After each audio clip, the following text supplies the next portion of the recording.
Hello chess friends and welcome to Azadov Chess channel and welcome to a special game that I prepared for you today.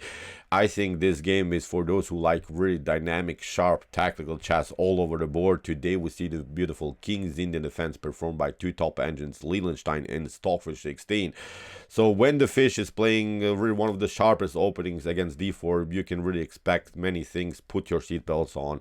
In my opinion, it was one of the craziest King's Indian defenses that I've seen in my life. So with the white pieces, the Leelenstein chess engine opened with the move d4. Stockfish response was knight to f6, c4. We have g6, knight to c3, bishop to g7, e4. Of course, white is building this really mobile, dynamic pawn structure with these three pawns in the center of the board. Stockfish, of course, controls the center with the move d6 at least for a while. We have knight to f3, normal development, and after move kingside castling, we have bishop to e2, and now comes the progressive idea of the King's Indian defense.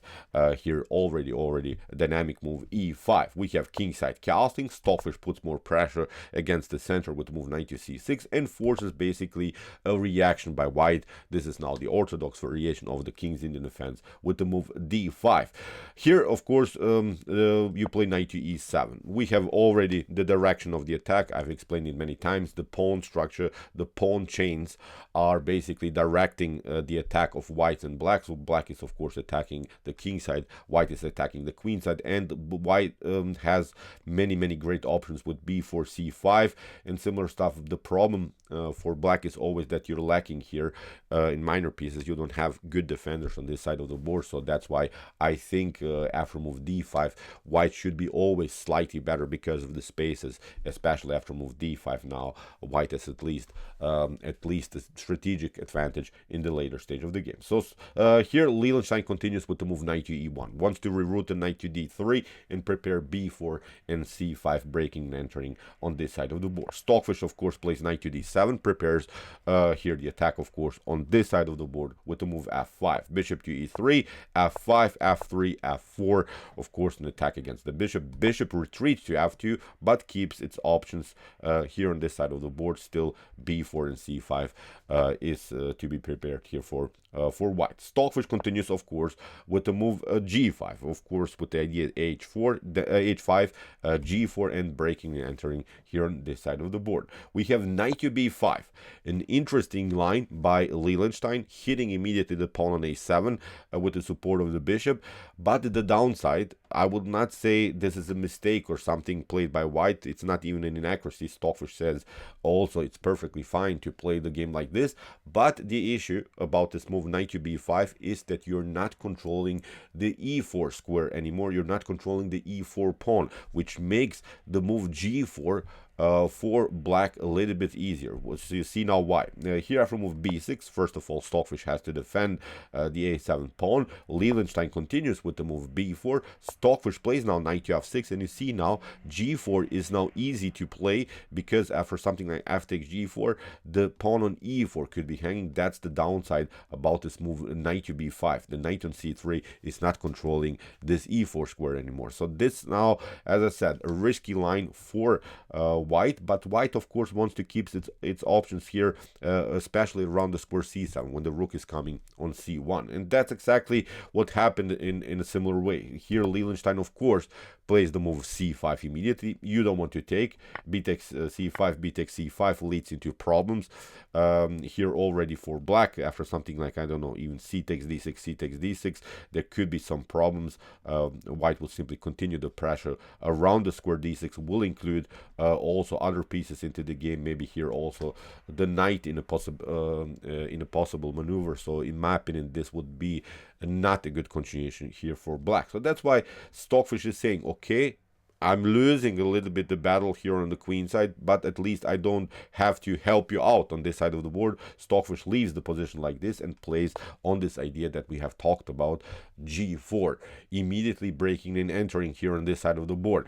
The problem here, I think, for white is now that you cannot take, as I said. That's the issue about this move knight to b5.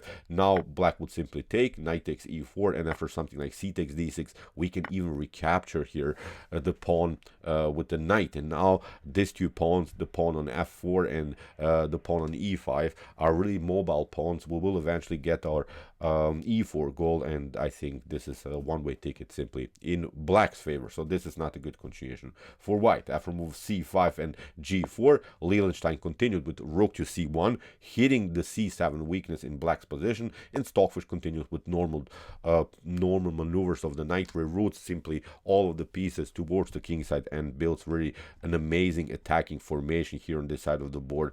It's getting very, very risky now for white to defend this position. We have c takes b6, c takes b6, and now basically there are two choices. In chess history, knight to c7 has been played, and also rook to c6. Knight to c7 seems dangerous, but it's not, I think, the optimal way here to proceed for white. After something like rook to b8, you play maybe something like knight to e6, and it seems dangerous that you're maybe vulnerable on light scores, but black will simply get out of this attack with king to h8. You could maybe try bishop to c4, and okay, this is maybe an unpleasant pawn to handle here on e6, but the move g3, I think, is breaking and entering. It's creating already too much madness in white's position. H takes g3, f takes g3, knight to h5, hitting the bishop, you retreat, the queen is coming into the game. So in my opinion here, after knight to d3, black should be slightly better, especially because of the dark square problems. The bishop will be probably included also into the attack. Maybe here on f4, you can play knight to f4, knight to g3. So the dark square problems, I think, are too much to handle here in white's camp. So that's why after c takes b6, rook to c6 has been played by Leelenstein, hitting immediately the d6 weakness in black's position. But Stockfish continues now with the most aggressive idea. G3 anyway, leave simply here the pawn unprotected. Here Leelenstein continues with h takes g3, and Stockfish plays now a theoretical novelty, a move that has not been played so far in chess history, knight to h5. And let's see now options here for white. In the game, g takes f4 was played, but let's see the obvious rook takes d6.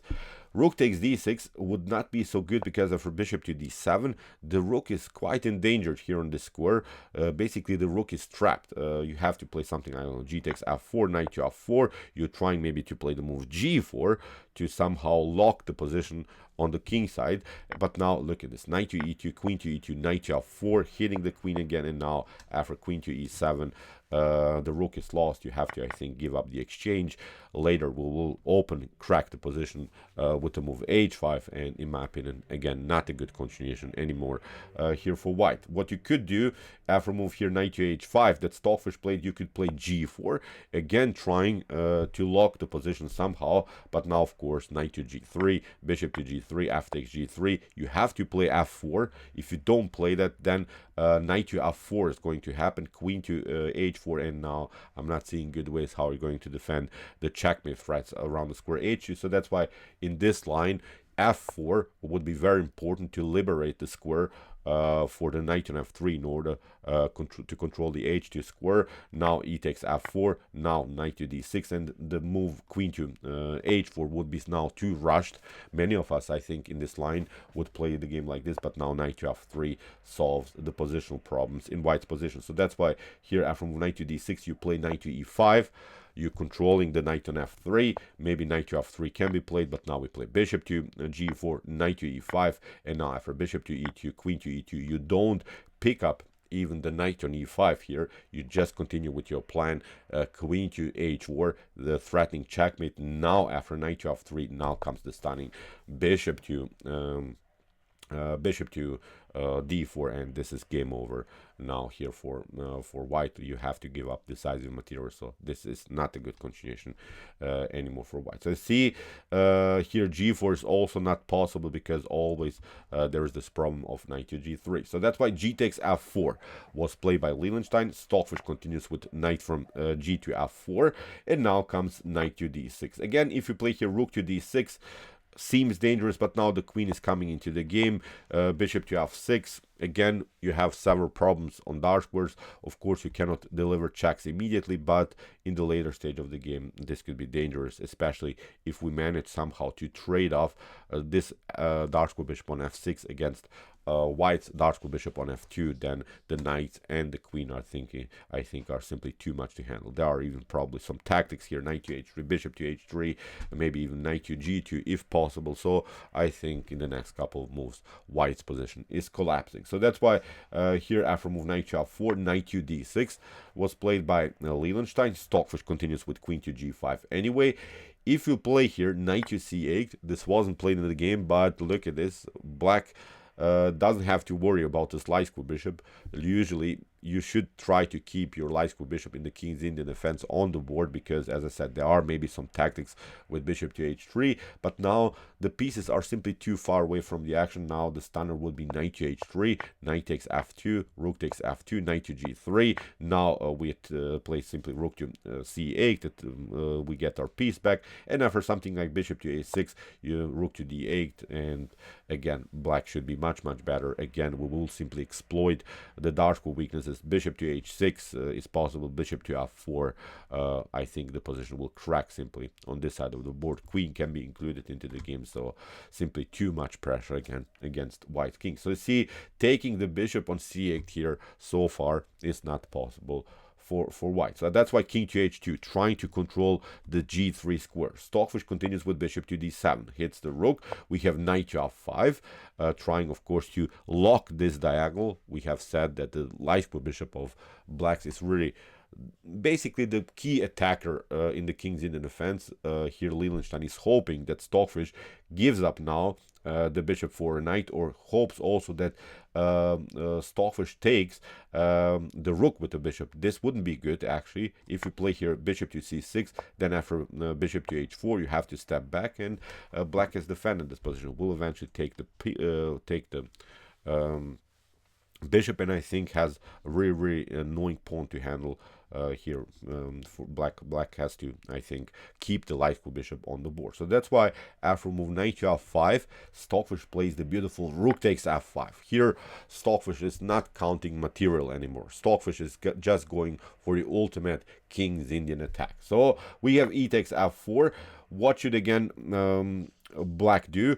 Bishop to f5, for instance, many of us would not be so good, because after d6 you have to worry really about this pawn on the d file. You have to stop it somehow. Or for instance, again, bishop to c6 is not bringing you so much. You have to keep really light for bishop on the board. D takes c6, then you try maybe queen to h6, we get out, you maybe take the pawn, but now with knight to d3, actually this is a defendable position. You play something like king to h8, rook to e1, and white created here a path for the king maybe to escape in the later stages of the game if necessary. So keeping the light square bishop, keep in mind that it's crucial in the King's Indian defense. So here after e takes f5, Stockfish continues with rook to d8. Now bishop to c6 is a huge threat, because the queen is lined up, of course, here on the d file. That's why b5 here by the Leelenstein chess engine. If you play here something like bishop to c4, now bishop to c6 is of course not possible, because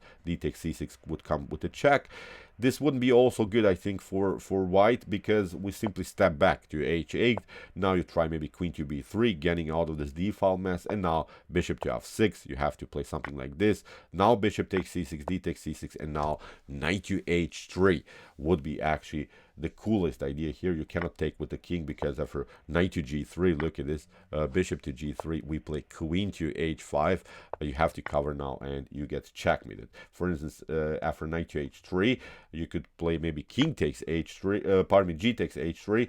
Now we play simply like this, rook to d2, and there's simply no good way to defend this position. Queen to g3 is coming, and again the game would be over here for white. So see, bishop to c4 is also not such a good continuation. You could maybe try rook to e6 here, which is actually the suggested move by the Stockfish engine.